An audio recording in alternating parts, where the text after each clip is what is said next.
अहिल्यानगर शहरामध्ये पत्रकारांच्या सुरक्षेचा प्रश्न पुन्हा एकदा ऐरणीवरती आलाय। एका प्रादेशिक वृत्तवाहिनीचे पत्रकार सुशील थोरात आणि त्यांचा मुलगा सार्थक यांच्यावर पाईपलाईन रोडवरील HDFC बँकेच्या समोर कारला धक्का लागण्याच्या किरकोळ कारणावरून 10 ते 15 जणांकडून हल्ला करण्यात आला आहे। मात्र यामागे थोरात यांनी केलेल्या कथित अवैध व्यवसायांच्या वृत्तांकनाचा संबंध असल्याचा संशय देखील व्यक्त केला जातोय।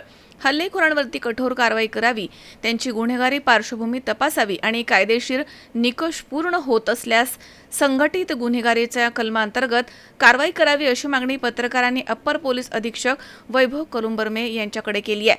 आरोपींना तात्काळ अटक करावी, सुशील थोरात यांना पोलीस संरक्षण मिळावं अशी देखील मागणी करण्यात येत आहे। या प्रकरणाबाबत तोफखाना पोलीस ठाण्यामध्ये गुन्हा दाखल करण्याचं काम सुरू आहे। अहिल्यानगर शहरामध्ये साम टीव्हीचे पत्रकार सुशील थोरात यांच्यावरती काल शुक्रवारी सायंकाळी सावेडीमध्ये जीवघेणा हल्ला झाला। या हल्ल्याची पार्श्वभूमी ही हल्ला करणारे गुन्हेगार आहे आणि त्या गुन्हेगारांची पार्श्वभूमी अवैध धंद्याची आहे।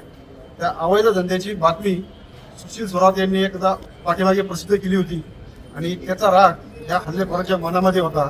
तेव्हापासून ते सुशील थोरात आपल्याला कुठं सापडतात हे शोधत होते आणि कारला छोटासा डॅश लागला हे कारण त्यांनी शोधलं आणि त्याच कारणातून सुशील थोरात यांच्यावरती जीवघेणा हल्ला केला। मध्यस्थी जर सोडासोडी करायला आले नसते तर कदाचित सुशील थोरातचा जीवही गेला असता। मात्र सुदैवानं सुशील थोरात या हल्ल्यातून बचावले।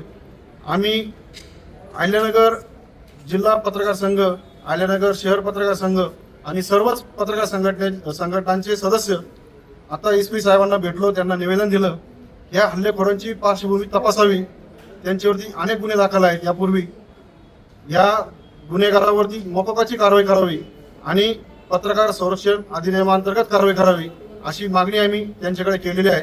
हल्लेखोरांना तत्काळ अटक करावी आणि हल्लेखोर जोपर्यंत अटक होत नाही तोपर्यंत सुशील थोरात यांना पोलीस संरक्षण देण्यात यावं अशी मागणी आम्ही त्यांना केली आहे।